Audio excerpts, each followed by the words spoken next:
Indian മഹാസമുദ്രത്തെയും Pacific സമുദ്രത്തെയും തമ്മിൽ ബന്ധിപ്പിക്കുന്ന ലോകത്തെ തന്നെ ഏറ്റവും തന്ത്രപരമായ ജലപാതയാണ് ദക്ഷിണ ചൈന കടൽ എന്ന് പറയുന്നത്. ചരിത്രാതീത കാലം മുതൽ തന്നെ ദക്ഷിണ ചൈന കടലിൻ്റെ നിയന്ത്രണം അല്ലെങ്കിൽ അതിൻ്റെ ഭൂരിഭാഗവും തങ്ങളുടെ നിയന്ത്രണത്തിലാണെന്നും അവിടെ പ്രശ്നങ്ങൾ ഉണ്ടാക്കുന്നത് അമേരിക്കയാണെന്നുമാണ് ചൈന പറയുന്നത്. എന്നാൽ അമേരിക്കൻ നിലപാട് ഇവിടുത്തെ പ്രശ്നങ്ങളെല്ലാം സൃഷ്ടിക്കുന്നത് ചൈനയാണെന്നാണ്. ദക്ഷിണ ചൈന കടലിൻ്റെ ഏതാണ്ട് മുഴുവൻ ഭാഗവും ചൈനയുടേതാണെന്ന് അവകാശപ്പെടുന്നു.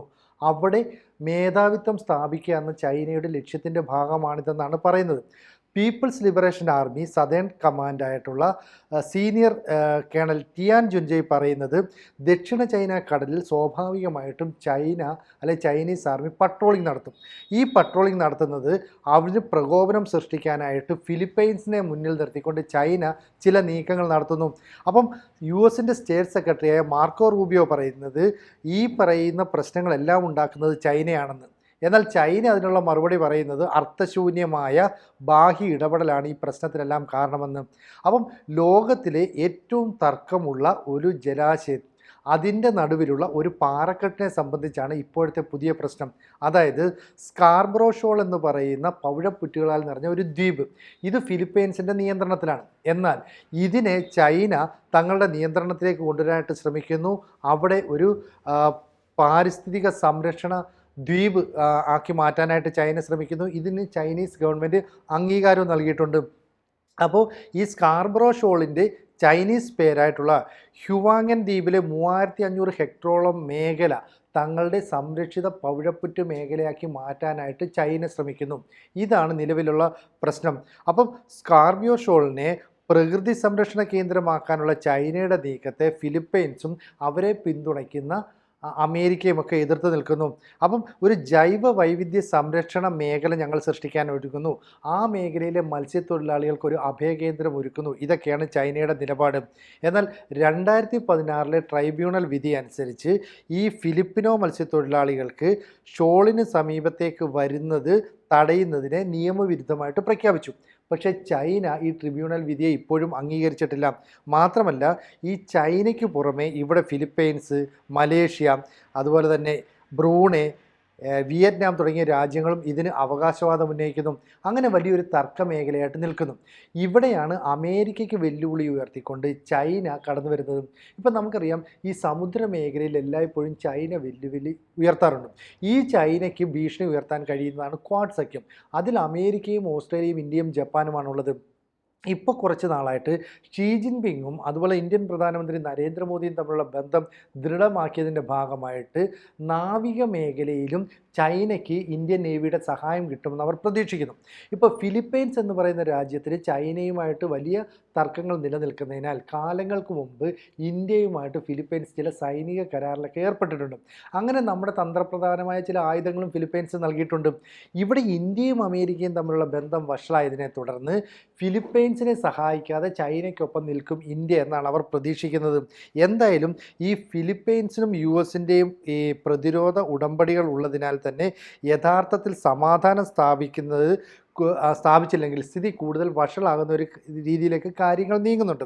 അതായത് US ഇടപെടുമ്പോൾ ദക്ഷിണ ചൈന കടലിനെ ഒരു സംഘർഷ മേഖലയാക്കി നിലനിർത്താനായിട്ട് ശ്രമിക്കുന്നു എന്നാണ് ചൈനയുടെ ആരോപണം. അപ്പം ചൈനയുടെ പരമാധികാരത്തെയും താല്പര്യങ്ങളെയും സംരക്ഷിക്കാൻ വേണ്ടിയിട്ടാണ് ഈ ദക്ഷിണ ചൈന കടലിൽ പൂർണ്ണമായിട്ടും ഇവർ ആധിപത്യം സ്ഥാപിക്കുന്നത്. ഇപ്പം നമുക്കറിയാം ഈ ദക്ഷിണ ചൈന കടൽ എന്ന് പറയുന്നത് പ്രധാനപ്പെട്ട ആഗോള സമുദ്ര വ്യാപാരത്തിൻ്റെ 60% കടന്നു പോകുന്ന ഒരു മേഖലയാണ്. അപ്പോൾ തന്ത്രപ്രധാനമായ വ്യാപാര പ്രാമുഖ്യമുള്ള ഒരു ജലപാത, അതാണ് ഈ ദക്ഷിണ ചൈന കടൽ എന്ന് പറയുന്നത്. അപ്പോൾ ഫിലിപ്പൈൻസിൻ്റെ ബാജോഡി മാഗസിൻ എന്ന് വിളിക്കുന്ന ഷോളിൻ്റെ നിയന്ത്രണത്തിന്മേൽ അല്ലെ പരമാധികാരത്തിന്മേൽ ചൈന കൈകടത്തുന്നു. ഫിലിപ്പൈൻസ് അതിനെ എതിർക്കാനായിട്ട് വരുന്നു. അമേരിക്കയുടെ പിന്തുണയുണ്ട്. ഈ അമേരിക്കയും ജപ്പാനും തമ്മിൽ ചില സൈനിക നടപടികൾ, ചില സൈനിക അഭ്യാസ പ്രകടനങ്ങളൊക്കെ നടത്തുന്നു. ഇനി ഇന്ത്യയുമായിട്ടും ജപ്പാനും നല്ല ബന്ധമുണ്ട്. ഇന്ത്യയും ജപ്പാനും തമ്മിൽ അത്ര സൈനിക അഭ്യാസ പ്രകടനമൊക്കെ നടത്തുന്നു. ഇവിടെ ദക്ഷിണ ചൈന കടൽ എന്ന് പറയുന്നത് ചൈനയുടെ പരമ്പരാഗതമായ പ്രവർത്തനങ്ങളുടെ ഭാഗമായിട്ട് അല്ലെങ്കിൽ പരമ്പരാഗതമായ നിയന്ത്രണത്തിലുള്ളതാണെന്നാണ് അവകാശപ്പെടുന്നത്. അവിടേക്ക് അമേരിക്ക കടന്നു വരുന്നതാണ് പ്രശ്നങ്ങൾക്ക് സൃഷ്ടിക്കുന്നത്. അപ്പം വളരെ കാലമായിട്ട് ബീജിങ്ങിനും മനിലയ്ക്കും ഇടയിലുള്ള ഒരു പ്രശ്നമായിട്ടുള്ള ഒരു പ്രധാന മേഖലയാണ് ഈ ഷോൾ എന്ന് പറയുന്നത്. അതുകൊണ്ട് തന്നെയാണ് ഈ പ്രവിശ്യയിൽ, അതായത് ഇപ്പം ജപ്പാനിൽ നിന്ന് ഏതാണ്ട് 870 കിലോമീറ്ററോളം അകലെയുള്ള ജനവാസമില്ലാത്ത ആറ്റോൾ എന്ന് പറയുന്ന കേന്ദ്രം വരെയും ഈ പറയുന്ന അമേരിക്കയ്ക്ക്, ഫിലിപ്പൈൻസിന്, ജപ്പാനൊക്കെ സ്വാധീനമുണ്ടെന്നാണ് ചൈന ആരോപിക്കപ്പെടുന്നത്. കാരണം ഈ ആറ്റോൾ എന്ന് പറയുന്ന ദ്വീപസമൂഹം, ആളില്ലാത്ത ഒരു പ്രദേശമാണ്. അത് ഏതാണ്ട് ചൈനയുടെ നിയന്ത്രണത്തിലാണ്.